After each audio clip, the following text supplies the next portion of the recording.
Okay, thanks for joining today. Again, on Veteran PCS, our resources page, our YouTube page. Today is all about refinancing. So if you haven't heard of refinancing or how it works, if you've got questions on what it is, when it's smart to do it, we're going to unpack all of that. So I've got Jamie Fischer with us today, and I'll have him introduce himself. Just what's some of your background, Jamie? Yeah, thanks, Jason. Prior Army veteran. I am the branch manager here in Colorado Springs for our Colorado Springs branch.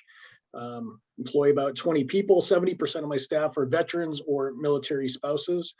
So we try to, help, move the careers along for these guys. So great. And so been working with VA loans for a long time. What, 8 years or something like that? Over 8 years, coming up on a decade. Hundreds of VA loans and refinances, and how helping military families navigate that, save money, do what's best for them and for their future, what they're going to do with the house and everything like that. So can you help us just understand what a refinance is? When do people do it? How does it work? All of that. Yeah. Refinancing is simply on the VA loan. That's what I'm going to specifically talk about today. Is basically just getting your rate bought down. When you initially purchase in an environment where the rates are higher, you can refinance down, which saves you a lot of money. However, there is also a break-even point for the cost of the refinance to do it and how much you're saving in the percentage you're going down. And we'll talk a little bit about that here in a few minutes. Great. Okay, so what are some of the first steps, or when somebody would even consider refinancing? Yeah, so for example, if you're in a 7% rate right now, which in this current market, we're eventually going to get there here pretty quick. And somebody next year, let's say the Federal Reserve catches inflation and inflation comes down, rates are going to follow that. So typically my rule of thumb for refinancing is about 6/8 of a point or more is where it typically makes sense for people to do it. Prior to 2000, I think it was right around 2012, 13, they, lenders can refinance people for 1/8 of a point. And believe it or not, some people were doing that. I'm a victim of 1/4 of a point on one of my refinances that I did. So what ends up happening is, as a lender, there is a ethical piece here where you got to help people understand when it makes sense to refinance and when it doesn't. So for example, $300,000 going from like a 5% to a 5.5% is about $100 in monthly payment at $300,000. So if you're going down that 0.5%, but it costs you $4,000 to do the refinance, you take 4,000 divided by 100 and you get 40 months, or just about 3.3 years to recapture the cost on the refi. So that's where it has to make sense, because the majority of people don't even own the home 3 years, right? The lenders will pitch it that, hey, you'll feel better about your rate, because that's what people think. They don't think of the cost, they think about the rate. So, and my payment dropping. Well, there is a cost to drop that payment in the cost of the refinance. So anyway, I think 6/8 of a point is typically where it starts making sense, to where you're starting to recapture that cost substantially faster. And by 6/8 of a point, if people haven't heard that terminology, that is synonymous with interest rate. So correct. 6/8. So yeah, so a 5.75 to a 5%, that's 6/8 of a point. Yeah. A 5% to a 4.25, that's 6/8 of a point.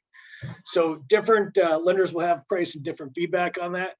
I just think that's where you really get that cost within 2 years or less, to where it makes sense for most people to do it. Okay, so the 2-year mark. Yeah, so help us. So it would save, if somebody was dropping their interest rate by 0.75%, that would save about how much monthly on you said like a $300,000 house? Yeah, 6/8 of a point is going to be about $150.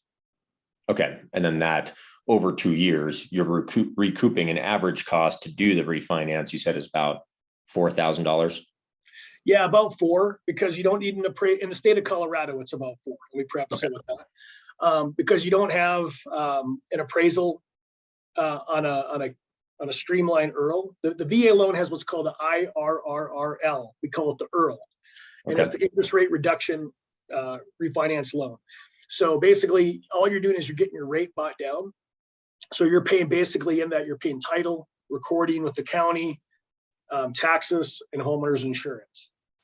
Now, on a refinance, you do get back your old taxes and insurance money that's in your account, and they're going to take out the new. So it's a wash, right? They're going to give you back what's in there. They're going to take out what's needed for the new account.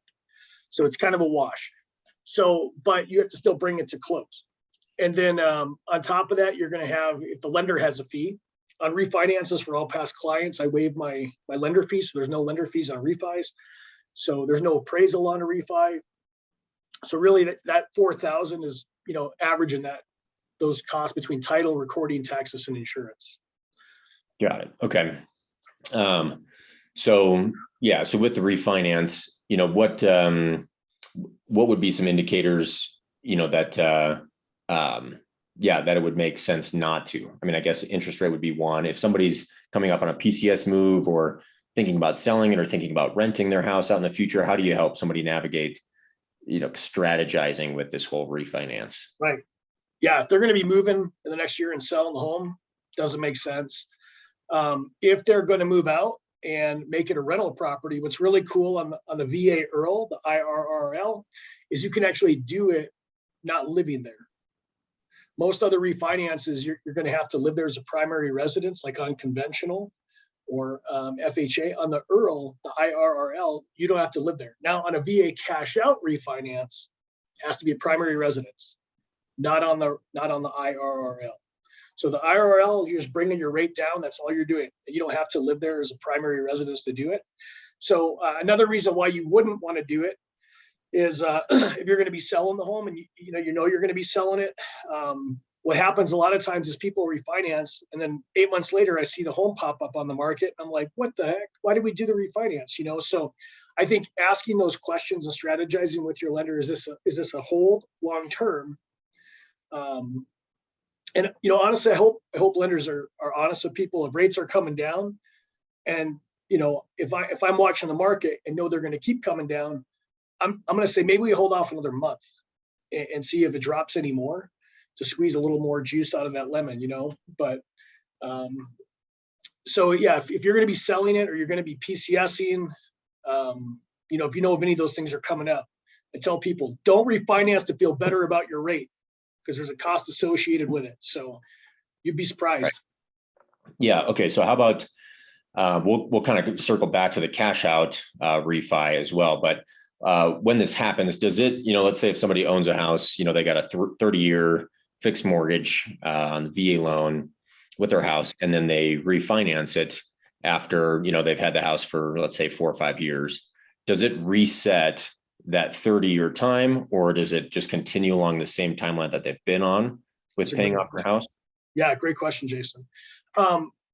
Lenders can structure it however you want. We could do a 26-year amortization instead of a 360 30-year. We could move it to 26. You just have to keep in mind your payment's going to be a little bit higher then, right? Even though you're bringing your rate down, your payment may still go up just a little bit. So yes, but if you refinance and don't do anything, the clock just resets at 30 years, which means now you're paying a little more interest again up front. Got it. Yeah. And one other thing, so with refinancing, a lot of lenders will tell you it costs nothing out of pocket, but the cost is rolled into the loan. So your principal balance does go up because the cost of the refi goes into that loan. So there is also the VA funding fee, which is 0.5% of the loan amount. That also gets rolled into the loan on top of those other, title, taxes, insurance, and recording with the county. And doing a VA refinance would keep it under the VA loan or within the VA loan. Like it would still be using their VA loan entitlement. Correct. Yep. The loan program doesn't change. Literally all of VA EARL is you're getting your interest rate bought down at a certain cost. Right. Okay. And how about if somebody has, since they had their original loan, if they had change of employment, let's say their income went down or, something happened, they got out of the military and they, took a different job, but they're making $30,000 less or something like that. Does that affect somebody's ability to be able to refinance? So yeah, what's crazy about the VA IRRRL is they don't look at income or assets. So literally, we don't look at any of that stuff. We do pull in credit and we verify they do have employment, but they don't do. We don't need any pay stubs. We don't need any bank statements. Nothing like that on the VA IRRRL. Great. Okay. So how about a cash out refi? What's that all about? Because I've heard that term, around, and I'm sure some military people have heard that, when it comes to investments or maybe renting out their house, or if they need to pull out cash to be able to do some home improvement or finish a basement. How does a cash out refi work? Yeah, cash out refinances are it has to be primary residence. The VA did put a rule to 90% or less, because what was happening, not going to mention names, but there's some companies out there that were literally churning veterans, and they just kept them in the cycle because you could used to go up to 100% loan to value on the VA loan. So for example, you bought your home for 350, it's worth 375. Lenders could take you right up to the 375 mark. Now it's 90% of the appraised value. So a VA cash out is just like a regular loan. We're going to get all your income documents, assets. We're going to pull credit. It's just like a regular loan. We're going to order an appraisal. And then whatever that appraisal comes in at, we're going to go 90% below that. And that 90% is, where you can go to. That is where anything you go above that, you get penalized significantly through points. So the rates get really bad when you go over that 90% mark. So most veterans, we try to keep them under 90, plus it keeps a 10% hedge in there. If the market corrects 10%, there's that buffer where the veteran's not put in a possible financial, hardship. Got it. Okay. And somebody would use a cash out refi. Like, what would be some examples that you've seen with past clients where it did make sense for them to do a cash out refi? Yeah, I mean, here's the other thing with the cash out refinances is the VA funding fee is 3.6% on a cash out refinance, unless you have a 10% or more disability rating. So in a $300,000 loan, you're looking at $12,000 just for the VA funding fee. So, a good lender is going to really run the numbers for you. Like, I would not have a guy spend 15 grand to pull out 15 grand, right? I would say go to the bank and get a personal loan, because the amount of interest in 15 grand is going to take you substantially longer before you're going to pay that off. So, I usually will tell people that, if you're taking your money out to either just pay off, debts, basically consolidate everything, your rate's going down, that's not a bad move. I really think it comes around the goals of the buyer and what they want to do. When it comes to home improvements, a lot of guys want to take out 10 to 15 to 20 grand I've had. And again, it all comes down to that cost. If they have the VA funding fee, it's going to make more sense for them to do just a personal loan and pay substantially less interest before they get that paid off and roll it into their loan. Got it. Okay. Well, yeah, that's great information. I mean, I can't stress enough just the importance, again, of getting in touch with a lender that understands this and that will, really act and be in favor, of the person rather than just some sort of profit or what they can gain out of it. So, with Veteran PCS, that's been kind of our whole mission, is just featuring veterans and military spouses that are real estate agents and lenders that people can trust, that they can actually go to, talk through these things, see if it makes sense. Maybe it doesn't make sense, or maybe a few years down the road it would. But if people have questions on this video, they want to get in touch with you, we'll put a link to get in contact with you here on this video. And otherwise, people can find you on the Colorado page of Veteran PCS. And I'm sure if people have questions, you're more than willing to jump on a Zoom call or a phone call or something like that to just talk through, what people need to know when it comes to refinancing or just VA loans in general. And you're licensed in how many states, Jamie? I'm licensed in 23 states right now. 23 states. And I can lend in all 50 through the company. So Yeah. Okay. So no matter where, if people are outside of Colorado, you'd still be a great resource for them to talk to and to talk through this Oh concept yeah. of financing and strategizing. I hate seeing vets burn money. So yeah, have a talk with me and don't burn money. So Great. Awesome. Thanks again, Jamie. And it's been a very useful video. thanks, Jason.